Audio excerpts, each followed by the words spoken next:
evening, everyone. It's nice to see you all. So I'm trying out a new speaker. So if you can't hear me, let me know, but I hope it's working okay. So just as a reminder, the meeting's being recorded, and participating, we're all acknowledging that we are being recorded. Welcome, Megan. Pursuant to Governor Baker's March 12, 2020 order suspending certain provisions of the open meeting law and the governor's March 15th order imposing strict limitations on the number of people that may gather in one place, this meeting of the Education Subcommittee of the Wachusett Regional School District Committee is being conducted via remote participation to the greatest extent possible. And the meeting is being recorded for broadcast on HCTV. And if you guys want, it's easiest with our small group, you can put something in the chat. Sometimes I don't see it. So if you put like your hand raised and I missed it, just someone else will pop in and let me know. But don't put any like substantive comment in there, just that you want to raise your hand. And as a reminder, all our votes, if we take any, have to be by roll call. Okay, so we'll go ahead and start. So we got our agenda. Bob just sent us one that has some electronic links on it, so we can use that to guide us today. Our first item of business is our call. We just called to order, sorry. Our second item is our approval of our minutes from our December 7th, 2020 meeting. So I'll take a motion to approve the minute of the December 7th, 2020 meeting of the Education Subcommittee. So moved. Okay. Second. All right, so moved and seconded. So I'll give you a second if you want to look at that.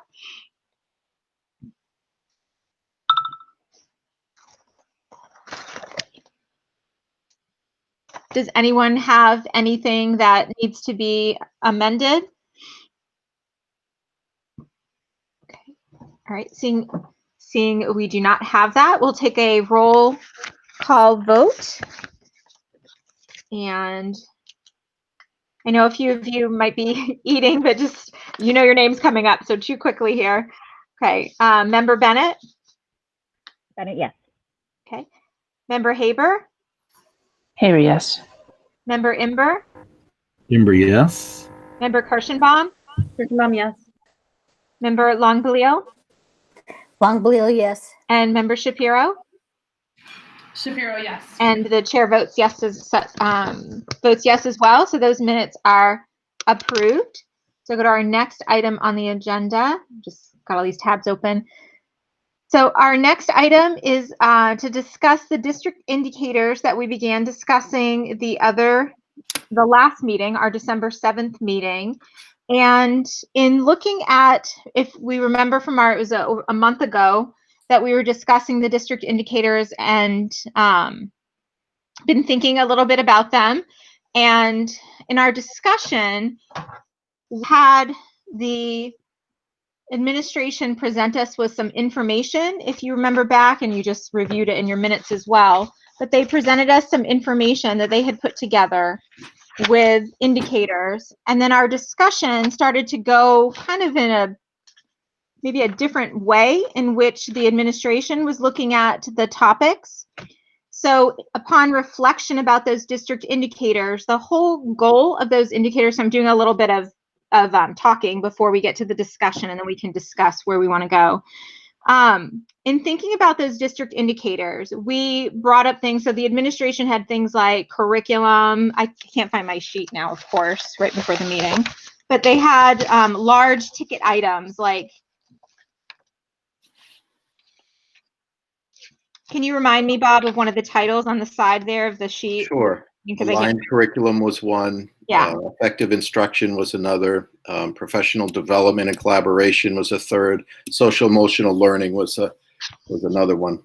Okay, thank you. So we had those larger items, and then some of the things we were bringing up were things like attendance data or things that we might find in the ratings of school. So we kind of talked about like this bigger picture thing the administration was showing us.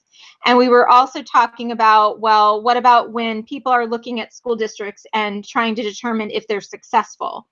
So somewhere along the way, we want to marry those ideas. And that's sort of how we were leaving our last meeting, was trying to figure out how do we get to showing that our district is successful and having our district move forward. So as I was talking to Bob Burlow about getting ready for this meeting, and we were going through and trying to figure out what is it that we might want to present data-wise from the district to bring here, what kinds of things might be helpful, like what we were looking at last meeting, it struck me that we might be a little bit out of our realm in what we were doing. Because, and Megan, I'm glad you're here, because we had talked about this at management in September, and then we didn't get back to it. But I think we might be overstepping the way we were starting to prescribe the items the district might measure. So when we were thinking like attendance, I think I threw out maybe something like looking at MCAS data. Like we were actually coming up with the prescription for the indicators, which it doesn't mean that there isn't a place for that. And I think the place for that is in something that's expiring this year or needs to be renewed, which is the strategic plan that we have. So our strategic plan has been it's been the first time we've had one. And that has been our roadmap for the last 5 years of how to move forward. And that is probably the place, I think, and this is a perfect opportunity and year to do this, because we're going to be renewing that, or not renewing it, but revising and reauthorizing a strategic plan, which means focus groups would be contacted from students to parents to school committee to teachers, other groups, that then we would have a full picture of what makes our district successful and actually have a timeline of how to meet that. So as I was just kind of talking through this the other day with Bob, I was like, wait, I think we're going down the wrong path with what we were doing starting to do as a subcommittee. And I think it's a bigger thing that goes with the district indicators. And I wonder if we could, before we discuss, if it would be okay to let Megan, aren't you a member sort of our group anyway, even though, like, what do you? Yes, I'm a non-voting member of your group. Could you offer because I didn't get to talk to you, because of course we have to talk here anyway, but I didn't get to talk at management about this before.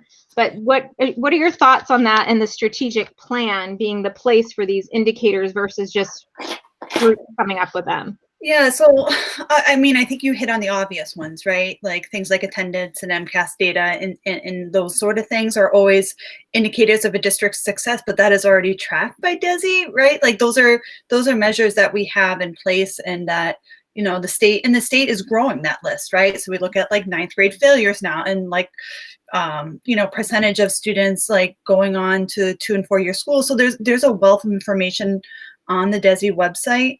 I think the nuances that maybe the intention of this was trying to get at, so maybe it's, you know, growth in reading in grade 3, right? And then you're using things like all the different tech tools that we're using. No, not whatever. But like Bob's like, no, we're never going to use that. But I like the thought of it being tied to the strategic plan, because that would have the focus groups members throughout the community to take a really hard look and say, what are we doing well as a district and where can we improve? And maybe that's a more natural place to determine what these measures of success are. Because otherwise you're just kind of like throwing darts at a well-meaning target, but you're just kind of inventing the target yourself. And you really, what you guys are thinking about is what more than what DESI provides do we need to know in order to know that we are successful? And to answer that question is really challenging. Bob, you got the answers? Yeah, I strongly disagree, and I think it really gets away from what had been. This has been an effort for about 2.5 years. We wanted to have maybe anywhere from 10 to 20 things that we looked at from year to year. And we were not looking at specific things like MCAS and you know, necessarily, and certainly not, you know, third graders' progress. It was a bullet of first and foremost maybe looking at the things that are like in the U.S. World Report and in grading districts, and or any other measures that really sort of look, you know, good schools indicators, those sorts of broad things, and then also maybe fine tune and have, you know, 4 or 5 things that are unique to the district that we just want to track. But waiting for the strategic plan, I actually think it's backwards. I mean, I think that the strategic plan might come from, gee, we've got a problem with these indicators. We don't have enough in terms of, compared to most other districts that are like us, in terms of numbers of advanced courses. Or we do not, we have very little set up to connect with postgraduate endeavors, and to what extent are our students also taking college level courses, or again, you could look at attendance, and so that might be 1 out of 20, and yes, it's tracked by DESE, but we want to know, is this something we really do need to track, and is it an issue? We might not even bother with that if it's totally a non-issue, but those sorts of things, numbers of maybe student-teacher ratio could be the kind of factor. We started to have conversations about, at the time, except that it's problematic now as an indicator, the numbers of students who when they left Wachusett, seemed to be enrolled in remedial classes at the collegiate level. That would be an important indicator. Or there was an exam that the students were taking when they first went into state universities, Right, and we were having fairly high failure rates. It looked like with a little bit of data, but that could have been a very good yardstick. And I think the goal was to come up with maybe 20 things that we would monitor as a district that we could quickly look at without reinventing the wheel. It would be using, hopefully, by and large, information the district already had, but it would be a what's the word that we've often used, even in past years in management, a dashboard.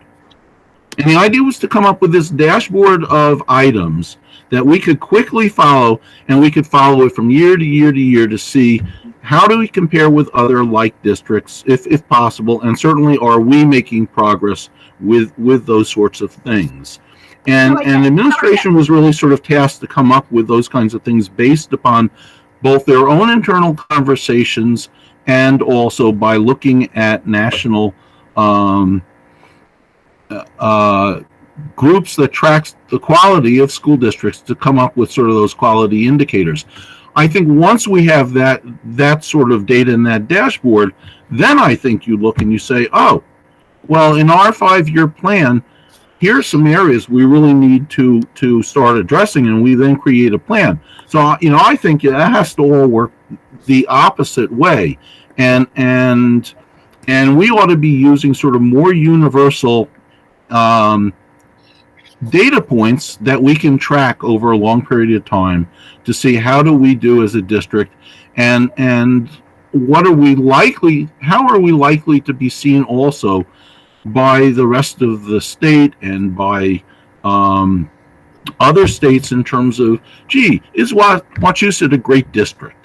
And I think that was the goal, and not to have those, and where we started to go off, I thought at the last meeting, was we were starting to talk about things that were really looking at a much finer level of detail than I think was initial intent, and then that had been discussed as this dashboard data that we would be tracking over many years.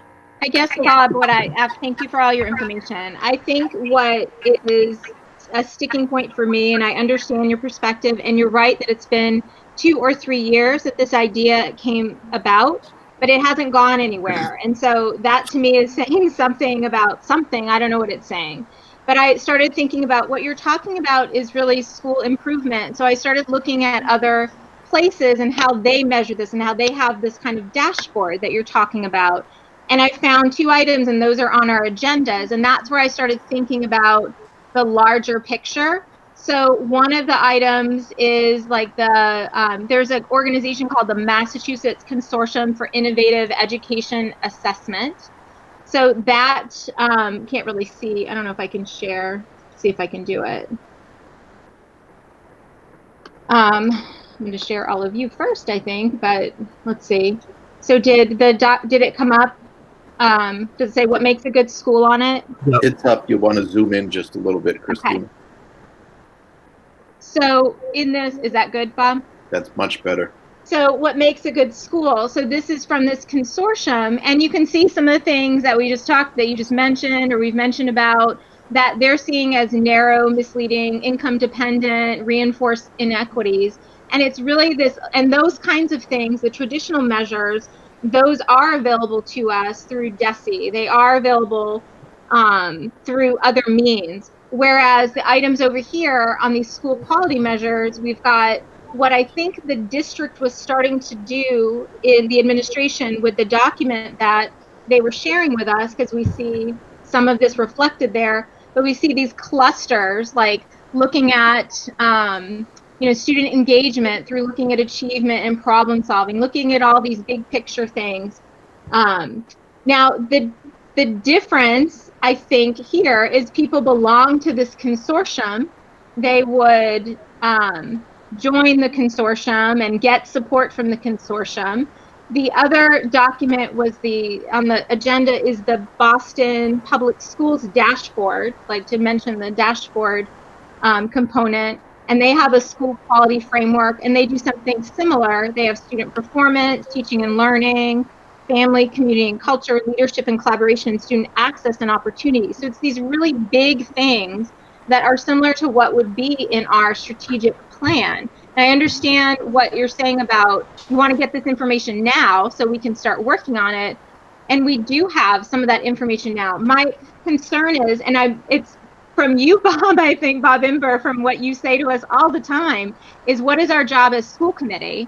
And our job is policy, budget, and we're evaluating superintendent.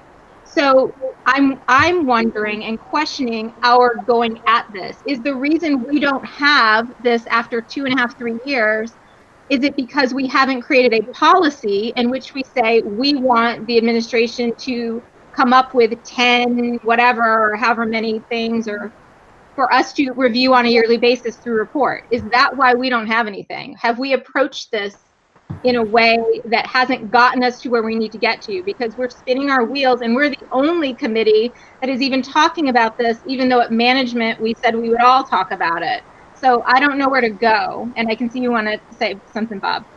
Yeah. So, not surprisingly, but it hasn't gone anywhere, I think, because this has been an endemic problem with how the district functions, where it often is painfully slow to get the district to react. I think on top of that, we certainly had COVID, because we started to get closer, and then basically we lost much of last year. But we still haven't voted on a complete staffing plan, 5-year to 7-year staffing plan. I think it's unexcusable. I think it's a serious problem in terms of administration, to be frank, and incredibly dysfunctional. And the truth is, again, sort of a history with the committee. It took years of screaming and sort of pushing to get a technology plan. And then we finally got that, and a curriculum plan. Actually, that was first, but that took a really long time. So, I think that, I don't think the issue is one of policy. We requested, and I think the way to go, I do agree the way to go is to first turn to administration and say, you guys get your act together and figure out what are sort of the indicators you think are best, and sort of look at what other districts might use, and what and again, I think even in terms of selling the district, there's a good schools indicator, and we have to be mindful of those things. I'm not saying that in terms of day-to-day operations, the district shouldn't be looking at all the stuff that was on the right side of that screen. I think that's much better in terms of the fine tuning of the district, and that's how we get to a lot of those other things. But I think we still need to be mindful of what are the yardsticks that other people use as well, and the only reason I think that it's taken a long time is number one, central office is woefully understaffed. And two, I think in a lot of instances, there's a great deal of inertia to sort of come up with this stuff and put it together. And it's just been very painful. And the only way it happens is if someone or someone's, and again, this dashboard idea is also has, Mike's been driving this for years now too. And he's been asking for these district indicators. I mean, it made sense to have it, kicked to education at the time, but it certainly could have come directly from the management subcommittee, and they could have worked on it and said, okay, are there certain things that we ought to do that, are education related or, buildings related? I don't know. I wouldn't think so. But maybe there's a quality indicator in terms of the buildings, or it has to do with something else. But the fact that it's taken a long time is not an issue of are we dabbling in areas that are inappropriate for us. I think this is a sort of a policy conversation to say we need to have sort of a dashboard of indicators that we follow over a long period of time. And it's true, we do have many of those things. We just don't put it together as one snapshot. And we should have that one snapshot that we look at every year and maybe, twice a year and say, how are we doing with this? So your last, probably 2 sentences ago about policy, that was my question. Is it that Right. seems the more appropriate way rather than us saying these are the things we think are important? Because remember, not all of us, I'm only planning to be here for another 1.5 years and then I'm done. So, but there will be people that come after us, and what I think is important doesn't matter if that's not what the district or the community sees as important. So isn't it, I'm asking, and I think you sort of said in the last couple sentences about policy, is it that we need to have a policy that starts directing this work so we can get the work done? So I'd like to hear from if a couple other people or any of the other members want to talk and weigh in on what do we do? I feel like we are at a place in the road now. What is our path to go forward? What do you think is the most appropriate?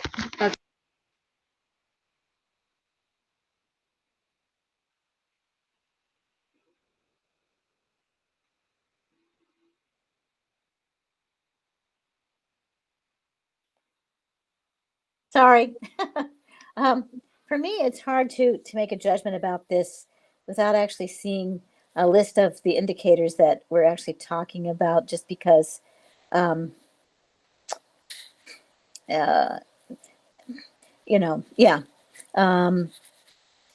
So that to figure out whether they're really more of a policy level or a big picture level, or more micro level, that we might want as a subcommittee. So that it's a little hard for me to make a decision about this at this moment. And I mean, I can imagine there'd be some things we could put in the plan, the strategic plan, and then maybe some additional things that we as a subcommittee would want to track that don't need to be in the overall plan, but that we might be interested in. So I could see some things going in the plan and some things going just being tracked by our subcommittee potentially. I just want to add one more thing. I think you asked about the delay, and I am also responsible for that because I went through a year where I had a very ill partner, and then the second half of that same year I was out because of destroying both my knees and having to relearn to walk. So I mean that was part of it too, and that also delayed things because we were no longer really focused on that. But that again sort of puts it back now, 2.5, 3 years almost.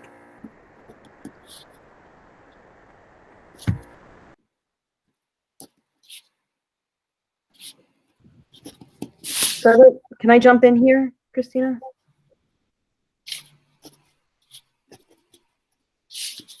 Christina, we can't hear you.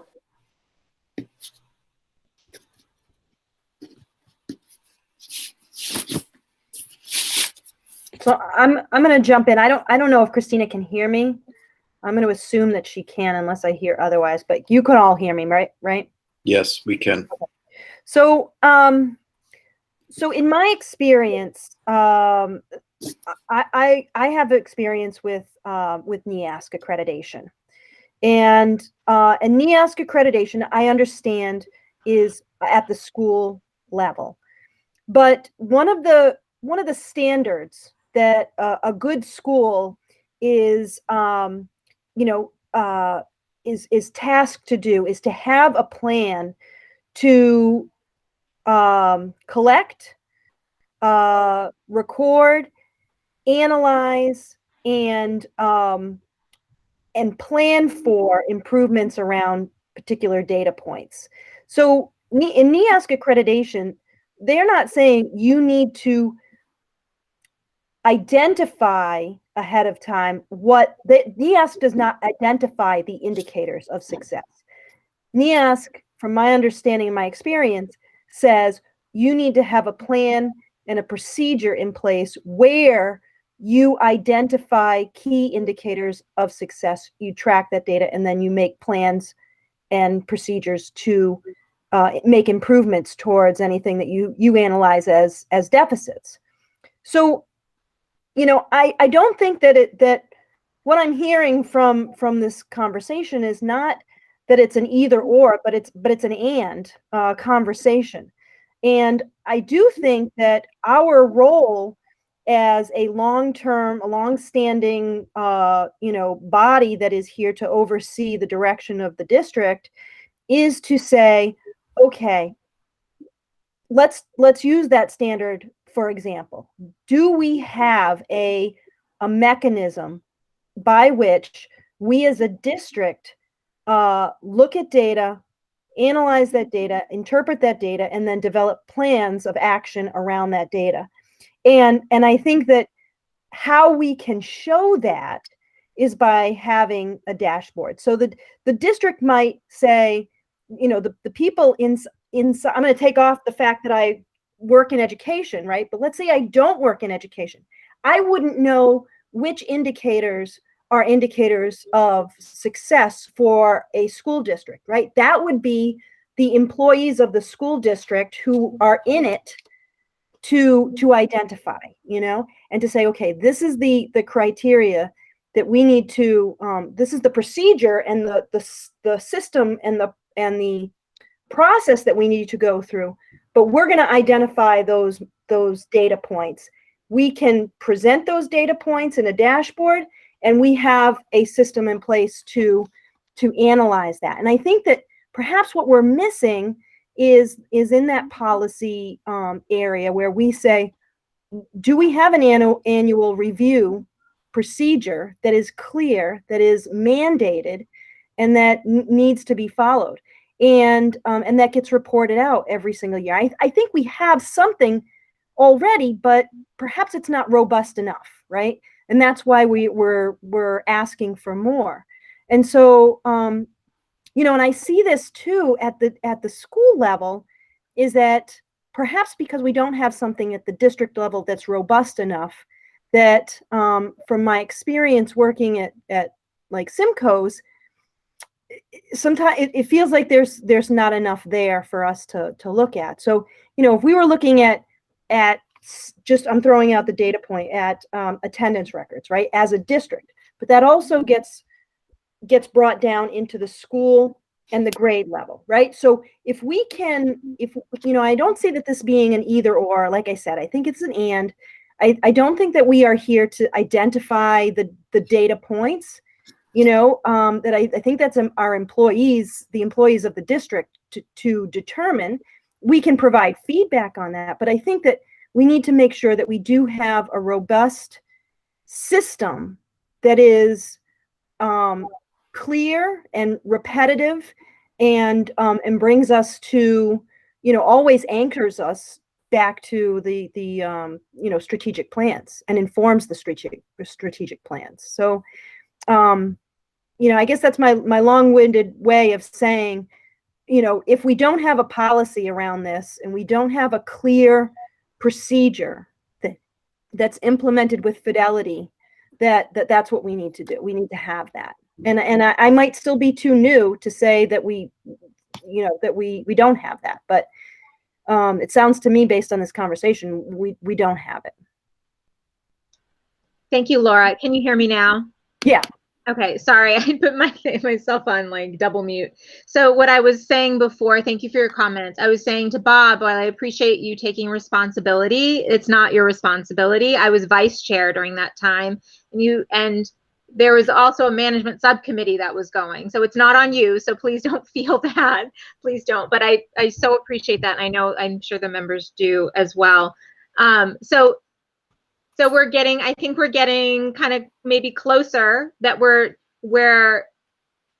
if I summarize what I've heard, that Laura's saying maybe some policy to help us get there, a combination maybe from what Bob said about with some of these big indicators that we would want to know, but then the district would also be having that flexibility to have identified whatever is important at a particular time. Because if we're going to end up going down a road of policy, remember we don't want to box ourselves in too much. Again, from my mentor Bob Imber about policy writing, right?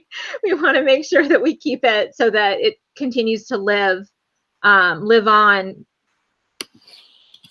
I don't know. Other people? Can I just ask a question? I'm sorry if I'm out of turn here. But is there are there guiding policies around this? Like, do other districts have written policies about this, or is this just a practice that is employed in other districts? I don't have the answer for that. I mean, just from my perfunctory research, I think that it's the districts that have been fortunate enough to be like in one of those consortiums that have been able to benefit from working together and working with colleges and other institutions to help them come up with these dashboards. That's the other thing is I see as a barrier to us is we don't have funds to like fund this kind of, it's school improvement work. That's what we're talking about, I think, at a large level, is school improvement work coupled with public relations. That's what I'm hearing. Like, we want to make sure we're letting our townspeople know, what is your money going towards? What are your schools like? What, our constituents, this is what you're paying for. And this is, for everyone, here's how we've progressed. But it's also about progressing. So it's kind of these two things to me. So it's a whole, and Bob, I know you've read about Bob Berlow, school improvement and quality and et cetera. I don't know if you want to weigh in as well. I can answer Laura's question. I just did a search just now on MASC's model policy website, and there is no model policy around indicators, success, district indicators, any of that sort of keywords I put in there. So. Go ahead, Bob. So, I mean, I don't see this as a policy issue. I do see it if we wanted, we as a subcommittee had put in a request to the administration to bring forth things to us. And then that got sidetracked for all of the reasons stated before. But one place you can put it is you can put it in the goals of the superintendent and require the superintendent to come up with that. But that again slows it down a lot more. I don't know that that's necessary. But that's one way to do it. And, I think if there were one thing that I would say, we tremendously lack as a district, it seems to be a problem over and over again, is having somebody either as a regular resource to the district or as part of the district that is good at planning. and bringing together stakeholders to come up with clear plans and who's responsible. And this district just is really poor at doing that. And again, there's a lot of reasons, and some of it has to do with resources, but you really need a dedicated person who can bring whatever groups together, come up with a plan, come up with things that are who's responsible for this, when's it going to be done, what's it going to cost. Anytime we get involved in this stuff, and because we don't have somebody in that central role, and I know Bob Berlow is stretched incredibly thin, there's no doubt about that, but it has been a major impediment. It's not a strength, if I can speak frankly, of Daryl's to be able to do that sort of thing. You need a facilitator. And we don't have a facilitator who can bring groups together and come up with clear plans. And so as a district, we've been lacking in the quality of our plans. So if I may, I'd like to suggest, last time we got together, I had shared a document with everybody, and it had, I'll share it again here in a minute. It had a lot of these indicators in there, and since then I've added some things to sort of broaden it based on the feedback that we got. I don't think it's a horrible place to start in from. It's got 20, 25 things on it that we can measure. We can certainly chop the list down if you feel some things are too narrow, but in my planning and getting ready for this, I thought that was a pretty good place to start, and it has been revised. So, I mean, and that's something we can work towards. We're gathering some of that information right now, things like student achievement with our STAR assessments, with Lexia, those types of things. We have, as everybody has said, we have attendance, dropout numbers. We have all those sort of numbers that are readily available, and those go across multiple years. We can pull those things together. We have Brendan on board, who's good with working with getting data into a front end or a dashboard to sort of represent it, where people could look on it and just see where we are. So we got the beginnings of a solution here. I don't think we're completely broken. It's just, I think, as maybe it's been relayed tonight, there's a lot of fires going on, and there's just not enough firemen. So you want me to run a bucket over there? I'll run a bucket over there. You just tell me what fire to put out. And so that's kind of where we're at, unfortunately, as a district. So I appreciate that. And as you were talking, I was thinking about how is that even different from what I could go on and look at the DESE accountability report card? Like, how is that kind of information different? And how does that help move the district forward? And I'm still sort of in the realm of, I think part of if we're looking to improve the school, and I think Bob Imber is saying, well, how do we even know what we need to improve if we don't have the data? Like that's where I think, again, the strategic plan has more teeth and weight to it. Because I can imagine. Christina, you muted yourself again. Oh gosh, this Google Meet. Sorry. I just, you're playing with the mouse. Can you hear me now? Yeah. Yes, we can. So, sorry. I think that, we can have them get data for us, but what is the sticking aroundness of this? Like, what is the long term? How is that going to stay? So Bob Berlow might get it for me, and Brendan might get it for us for next year. And then we don't see it again for 4 years. Versus so I think, Christina, what you're talking about was policy then, right? I think. So then it has to be some sort of policy in which a future committee or a future administration kind of falls. And I've been just sitting thinking and listening about how is this different than the DESE dashboard, which in these days is really robust. Like, there's some really cool data that you can pull from there that you weren't able to pull from there even a year or two ago.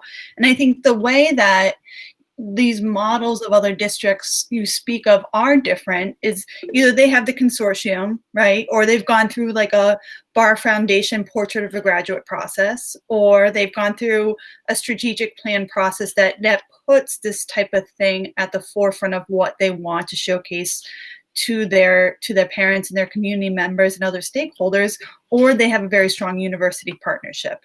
So those are really the differences between what we're trying to get at and what we would come up with just on our own. And so if you want to make it different than DESI and you want to make it more robust and something that you can look at and something that 10 years from now would still exist, you're going to need to tell people they need to do this, because why would they unless they have someone poking at them? And I know Bob is never retiring from school committee ever, so he can keep poking at them for the next decade. But if he does decide to actually enjoy retirement, then he's going to be something on the books that says that this needs to happen. I'll be gone by May. So No. if it's not policy, it's not sticking around. And I'm not saying that to be a jerk, but I've lived in education for long enough, and so has Bob and many of you guys, that things come and go. And it's the new fad, and we chase the new dollar, and it's this is important or that is important, and then it comes and it goes, and then it's just a lesson in futility. So if you guys want to think about, and I'll support whatever you decide. I'm here to support you guys. I'm not here to tell you what to do. But if you're looking at the end of the day, like, gosh, if we had this, our district would really improve, it has to be policy.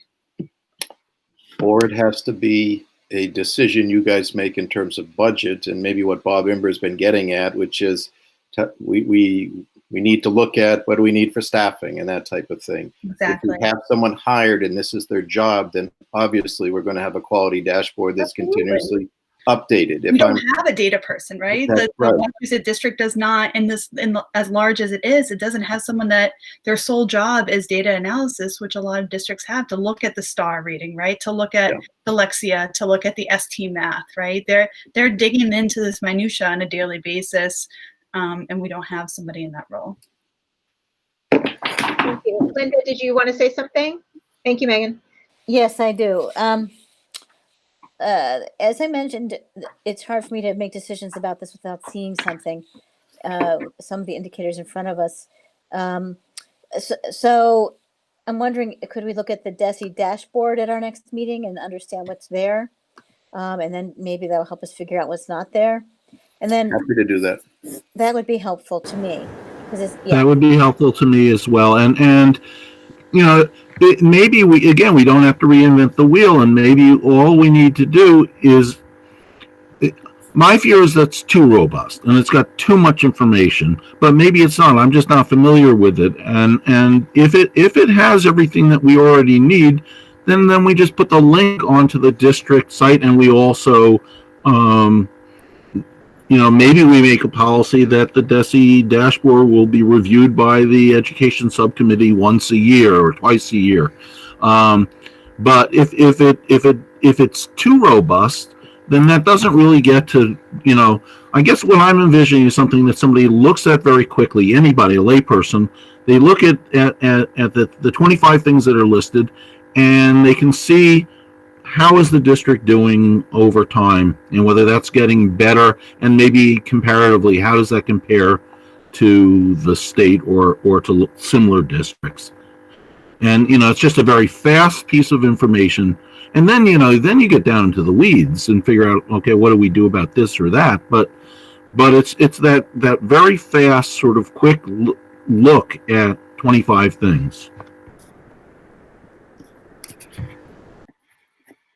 And Bob Berlow, you had said that the items that you have available through DESI, you're able to do that like the comparison kind of thing that Bob Imber is talking about, like with other districts. Like, we're not, as a viewing person in the public, I can't get at the data you can get at through your whatever was it called, Edwin Analytics and such that you do. So you can get at much more specific data.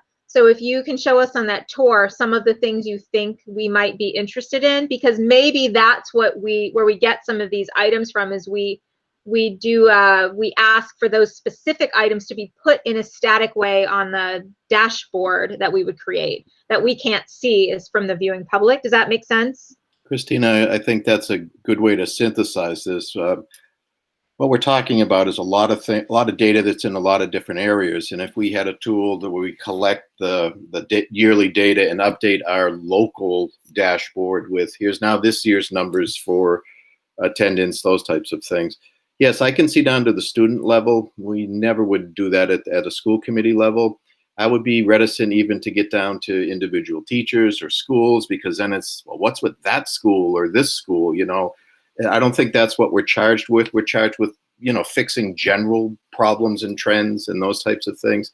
There's also radar, and that brings in a lot of the things like staff to student ratios. It brings in some financial analysis as well. Where do we spend out of $100 we spend, how much do we spend on average for curriculum materials, this, and we can compare it with any other schools, and everybody in the public can choose the schools they'd like to compare us to.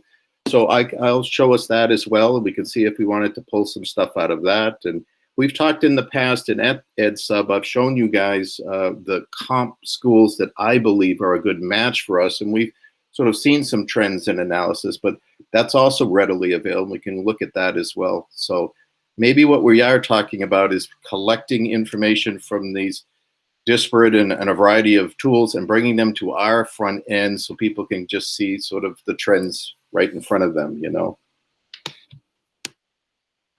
Okay. Can All I right. So, jump go in here? ahead. Yep. I was just going to say that that Bob, I think the pathway that you just laid out is really good, and I think that I appreciate the comments about being stretched so thin and putting out fires. Like what you guys are being tasked to do this year and in previous years when with the level of staffing that you have, I appreciate the challenges and and the fact that you've come prepared to our meetings with information. I'm looking at your district indicators of success that you gave us the last time. It's I want to just say that I appreciate the work that you're doing, and I think that if we could target some of this work and communicate this work to the public in some sort of a dashboard, I think that would have a lot of legs in moving us forward as a public way of having transparency and accountability to our constituents and to the public. So thank you for your work.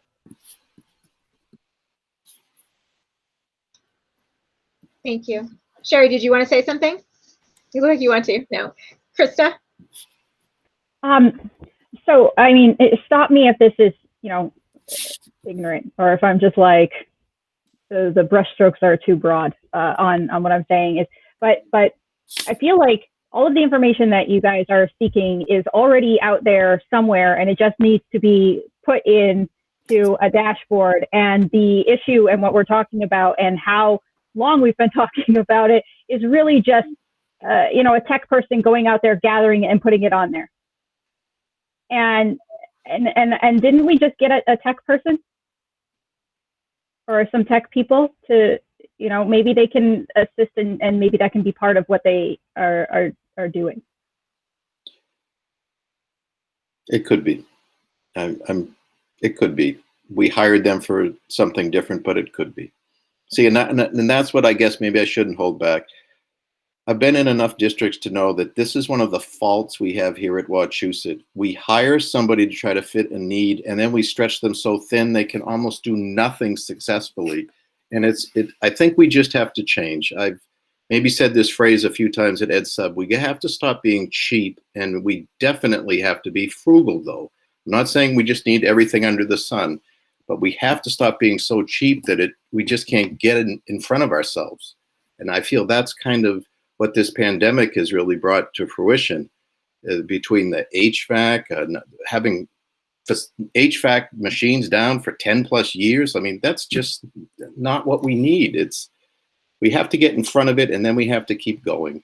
So, I mean, to add to that too. So if this person that is doing tech work for us right now, and they're teachers, right? They're going to be helping people.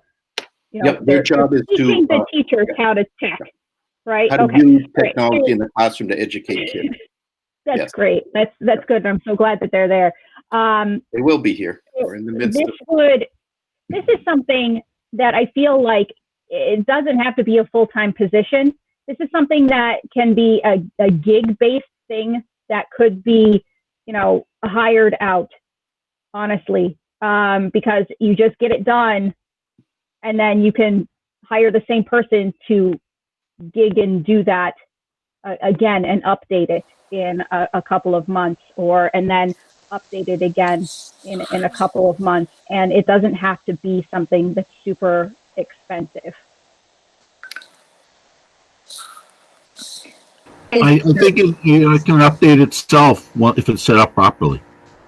And again, it's sort of that's yeah, if they're coding and if they're good at what they do, it could be absolutely something that can be automatic. So it's maybe thank you. So it's maybe the first step of this, second step, third step, whatever, looking at what Bob Berlow will present to us next meeting of what kinds of data exists that's already there, that's not extra work, it's just we just have to grab it, along with the information for what Laura talked about, that the items that were shared at the previous meeting where we had the listing of things that that the administration identified as important. Looking at that big list, maybe marking off some of the items that we say, yes, let's get this info.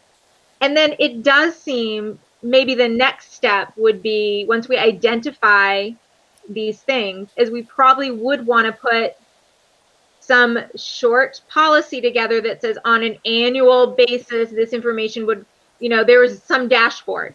And then maybe that dashboard info flexes, but at least we get a dashboard up. And then the new people that come in every year, 2, 3, that they are then saying there's some dashboard we're supposed to look at, that they could, they would have been looking at it, but they could update it freely. So maybe that gives us sort of what we're looking for: the data, the accountability piece, the how do we move forward, but also some kind of living thing that will keep going. So this isn't just something we do once and it never happens ever again. So for our next meeting, it sounds like Bob Berlow and Brendan are going to think about what kinds of data from what you already have available you could share with us or tell us about, or Absolutely. topics, I guess, like you said, the financial things, the spending, the student-teacher ratio, all those things. And I would really like to see the DESE dashboard. And then whatever you can show us from the different dashboards that you have access to that don't give away student data or teacher data, just district data that we could look at, whatever. We go through all those things with you guys. Okay. And then from there, we might identify some items that we're all like, yes, these are big ticket things that people would be interested in. And then maybe at a future meeting, we write a paragraph or something about how we might make this come alive. Does that make sense? Okay. All right.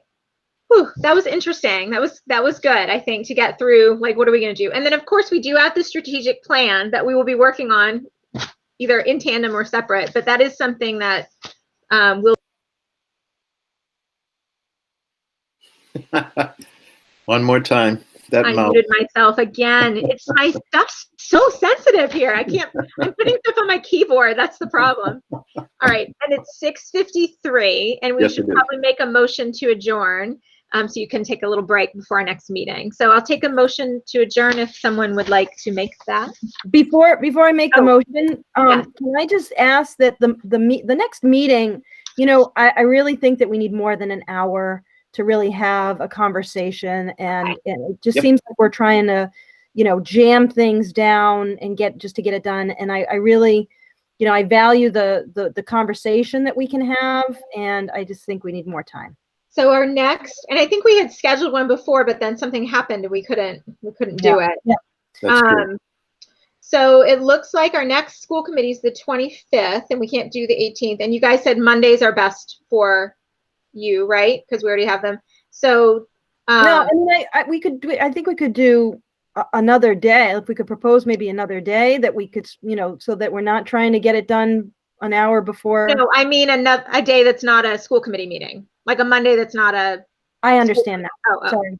That's right. Like, because people usually schedule their Mondays, but so Bob Berlow and Brendan, you guys are probably the ones with the calendar that you need to look at your calendar, and then could you send us a date? We'll just have Rebecca schedule it. Once you guys pick one, maybe tomorrow, and then she can schedule a meeting for like what do you guys think? A 2 hour, a 6:30 to 8:30? Does that work for people? Yeah, And 6:30 to 8:30. are we looking at a Monday, just so I'm clear about this? That works for me. Any day will work. I'm doing nothing every night, so I'm sure most of us are not very busy. So, or we're busy but doing So for meetings. pushing your own buttons, right? I know. I'm doing this. On Monday night, fine for people? Okay. I'll keep it to a Monday. Yep. Okay. So you'll send us to that, like, by the end of the week, or by midweek or so, we can maybe get a date posted just so people can put in their calendar, Bob and Brendan, do you think? Yep. I'm hoping to take care of this in the morning. Okay. All right. Thank you. Do Okay. you want the Anything motion else? now? Do What'd you say, Laura? you want the motion now? Oh, yes. Yes. Would you like to make the motion to adjourn? I'll make the motion to adjourn. Okay. Second, All right. So then we'll take our roll call vote. Member Bennett, Bennett, yes. Member Haber, Haber, yes. Member Imber, Remember, yes. Member Kirschenbaum, Kirschenbaum, yes. Member Longbelial, yes. Member Shapiro, Yes. and then I vote yes. So we are adjourned at 6:56. All right. See you guys. Thank you. Thank Bye. you.